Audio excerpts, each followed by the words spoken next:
Hello student, welcome back to my YouTube channel. आज मैं class 10th का chemistry का फर्स्ट चैप्टर केमिकल रिएक्शन से रिलेटेड आपको कुछ इंपॉर्टेंट क्वेश्चन करा रही हूँ। फर्स्ट क्वेश्चन है, the product formed when a quicklime is added to water, write the reaction involve. यानी जब क्विकलाइम वाटर के साथ रिएक्ट होता है तो वो क्या प्रोड्यूस करता है और उसकी रिएक्शन क्या है। तो जब क्विकलाइम वाटर के साथ रिएक्ट करता है तो वो प्रोड्यूस करता है स्लेक्ट लाइम। वो बहुत ज़्यादा लार्ज हीट के साथ स्लेक्ट लाइम प्रोड्यूस करता है। वो उसकी रिएक्शन है CaO प्लस H2। ये है क्विकलाइम, क्विक लाइम, और ये है स्लेक्ट लाइम प्लस हीट। जब क्विकलाइम वाटर के साथ रिएक्ट कर रहा है तो वो स्लेक्ट लाइम और बहुत ज्यादा हीट प्रोड्यूस कर रहा है। ये first question. Second question, list any two observation when ferrous sulphate is heated in dry test tube. यानी फेरस सल्फेट को जब ड्राई टेस्ट ट्यूब में हीट के साथ टेस्ट किया जाता है तो क्या होता है। जब फेरस सल्फेट को हीट के साथ में टेस्ट ट्यूब में डाला जाता है तो जो स्टार्टिंग की लाइट होती है वो ग्रीन हो जाती है और चेंज हो जाता है reddish brown. Light change and reddish brown. Second, colourless gas is involve. यानी कोई भी गैस जिसका कलर है वो गैस कैसी हो जाती है, कलरलेस। जब फेरस सल्फेट को टेस्ट ट्यूब में डाला जाता है हीट के साथ तो गैस कैसी होती है, कलरलेस। स्मेल आती है जिसमें ब्रीथ लेना, चोकिंग स्मेल, दैट मीन्स जिसमें हम ब्रीथ ढंग से नहीं ले पाते। जैसे सल्फाइड ऑक्साइड जिसमें हम स्मेल नहीं कर पाते हैं तो चोकिंग स्मेल वो होती है जिसमें हम ब्रीथ ढंग से नहीं ले पाते। तो जब फेरस सल्फेट को टेस्ट ट्यूब में हीट के साथ में टेस्ट किया जाता है तो initial light green colour change हो जाता है रेडिश ब्राउन में, कलरलेस गैस प्रोड्यूस इन्वॉल्व हो जाती है उसमें और चोकिंग स्मेल आती है उस टेस्ट ट्यूब से। Question number third, HCl is added to small amount of copper oxide in a beaker. Write balanced chemical equation for the reaction.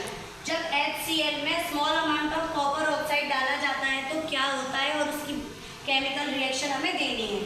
जब HCl is added to a small amount of CuO in beaker, a blue-green color is observed due to formation of copper chloride. जब HCl add किया जाता है small amount से copper chloride में तो हमें क्या मिलता है, कलर हो जाता है इसका ग्रीन और कॉपर क्लोराइड में वो चेंज हो जाता है। जब कॉपर ऑक्साइड में HCl को ऐड किया जाता है तो वो चेंज होता है कॉपर क्लोराइड में प्लस वाटर प्रोड्यूस होता है। इसकी रिएक्शन है CuO copper chloride plus 2HCl hydrochloride added to copper chloride plus water. जब HCl ऐड किया जाता है कॉपर क्लोराइड में तो कलर ग्रीन हो जाता है और हमें कॉपर क्लोराइड मिलता है। कॉपर ऑक्साइड में जब HCl को ऐड करते हैं तो हमें क्या मिलता है, कॉपर क्लोराइड, और ग्रीन कलर उसका बीकर का चेंज कलर किसमें चेंज हो जाता है, ग्रीन में। ये थर्ड क्वेश्चन है। Question number 4, silver chloride when kept in the open turn grey, illustrate this with a balanced chemical equation. जब सिल्वर क्लोराइड को ओपन ग्रे लिस्टुरेट में टर्न किया जाता है तो ये कैसे होता है, it's happen because of silver chloride. जब सिल्वर क्लोराइड डिकम्पोज हो जाता है तो सनलाइट की प्रेजेंस में हम सिल्वर क्लोराइड को ग्रे लिस्टुरेट में ओपनली रख सकते हैं because of sunlight and decomposition reaction. AgCl silver chloride को सनलाइट की प्रेजेंस में Ag प्लस Cl2 हम डिफरेंट कर सकते हैं because of sunlight and presence of silver chloride. Silver chloride को केप्ट रखा जाता है ना ग्रे लिस्टुरेट में because of sunlight and decomposition reaction. AgCl हम एक साथ रख रहे हैं लिस्टुरेट ग्रे बीकर में, सनलाइट लगी, Ag अलग एंड Cl2 अलग, just because of decomposition reaction and sunlight. Question number 4। Question number 5, give reason why do chips manufacturers usually flash bag of chips with gas such as nitrogen. यानी जो आप chips खाते हो अपने daily uses में, जितनी भी पैकेट वाली आप चीज़ें खाते हैं, उस सब में नाइट्रोजन होती है, क्योंकि अगर नाइट्रोजन नहीं होगी तो आपका चिप्स खराब हो जाएगा। तो ये सब होता है आपका यूजुअली रेसिडिटी के वजह से। रेसिडिटी क्या होती है? ज़्यादातर ऑयल और फैट्स वाली चीज़ में होती है। आप चिप्स खाते हो उसमें ऑयल भी है और फैट भी है। अगर नाइट्रोजन गैस नहीं होगी तो आपके चिप्स में से एक अजीब सी स्मेल आती है और वो खाने लायक नहीं होते हैं। तो हर चिप्स में नाइट्रोजन होता है to prevent the oil and fats from the chips from being oxidise और बिकम रेसिड। जितने भी आपके ऑयल और फैट्स वाले प्रोडक्ट है सब में रेसिडिटी होती है, और गैस रेसिडिटी अगर हो जाएगी तो आपका जो चिप्स है वो खराब हो जाएगा। इसलिए उसको बचाने के लिए रेसिडिटी से उसमें गैस कौन सी ऐड करते हैं? नाइट्रोजन गैस, जिससे आपका चिप्स खराब नहीं होता है। 3. Question number 6, how can we change this candle wax in solid, liquid and gas? यानी जो कैंडल वैक्स होती है वो solid to liquid and gas में कैसे चेंज होती है? कंब्यूजन रिएक्शन की वजह से होती है। कंब्यूजन रिएक्शंस आपने पढ़ी होगी अपने सिलेबस में। तो ये जो कैंडल होती है वो solid to liquid and gas combustion reaction की वजह से चेंज होती है। Characterised by change in solid to liquid and gas just because of combustion reaction. The candle change wax solid to liquid. Question number 7. What would you observe on adding the zinc granules to freshly prepared ferrous sulfate solution? जब आप add करते हो zinc granules को freshly prepare करने के लिए ferrous sulphate solution में, तो क्या होता है? The green colour of the solution changes. Solution का ग्रीन कलर क्या होता है? Change to greyish white on there is displacement reaction. जब हम जिंक ग्रेन्यूल्स को फ्रेशली प्रिपेयर करते हैं फेरिक सल्फेट सॉल्यूशन में, तो जो ग्रीन कलर होता है वो ग्रेइश वाइट कलर में चेंज हो जाता है just because of displacement reaction. Displacement reaction की वजह से, क्योंकि उसमें जिंक मोर रिएक्टिव हो जाता है और वो फेरिक पाउडर को उसमें से बाहर निकालता है। जब फेरिक सल्फेट सॉल्यूशन को जिंक को प्रिपेयर किया जाता है फेरिक सल्फेट सॉल्यूशन में, डिस्प्लेसमेंट रिएक्शन की वजह से जिंक मोर रिएक्टिव हो जाता है और फेरिक पाउडर बाहर निकल जाता है। इस रिएक्शन की वजह से आप बहुत इजी से समझ सकते हो, फेरिक सल्फेट सॉल्यूशन है जिसमें जिंक आपको प्रिपेयर किया आपने, डिस्प्लेसमेंट रिएक्शन की वजह से जिंक मोर रिएक्टिव हुआ और फेरिक पाउडर हमारा बाहर आया। Question number 8, how to evolution of gas. Gas का इवोल्यूशन कैसे होता है? जब केमिकल रिएक्शन जिंक और सल्फ्यूरिक एसिड के बीच में हाइड्रोजन की वजह से होती है, तब गैस का इवोल्यूशन होता है।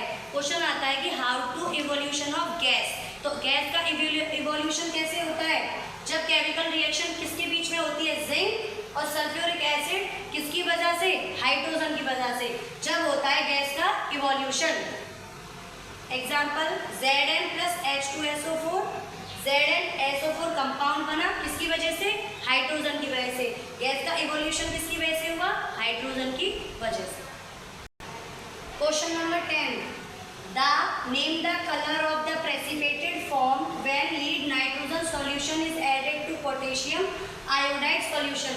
जब नाइट्रोजन सॉल्यूशन को ऐड किया जाता है पोटेशियम आयोडाइड में, तब क्या होता है?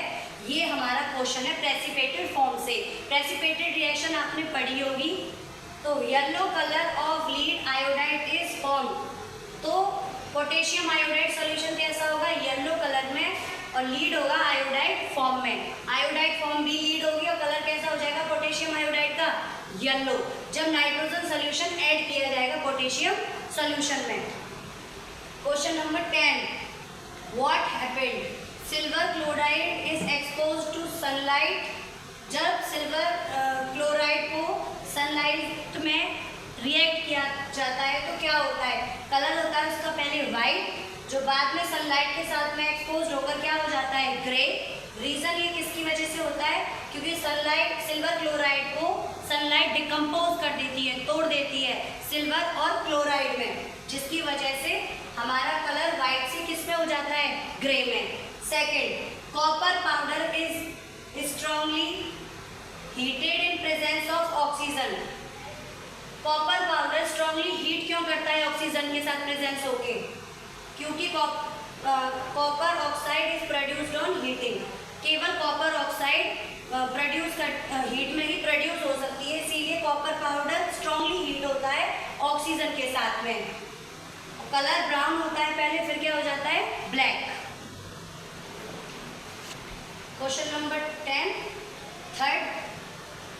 Third type, a piece of zinc is dropped in copper sulphate solution. एक छोटा सा जिंक का पीस जिसे कॉपर सल्फेट के सॉल्यूशन में डुबोया जाए तो क्या होगा। छोटे से पीस को, जो जिंक का पीस है, उसे कॉपर सल्फेट के सॉल्यूशन में अगर आप डुबोते हैं, ड्रैप्ट करते हैं, तो कलर होता है पहले उसका ब्लू, फिर हो जाता है वो कलरलेस, उसका कोई भी कलर नहीं होता है। रीज़न होता है कि उसमें जिंक सल्फेट फॉर्म हो जाती है। जिंक सल्फेट फॉर्म होने की वजह से उसका कलर ब्लू से कलरलेस हो जाता है, उसका कोई भी कलर नहीं होता है। आज की ये मेरी वीडियो इतनी थी। अगर आप लोगों को अच्छी लगी हो तो प्लीज़ लाइक कीजिए, मेरे चैनल को सब्सक्राइब कीजिए और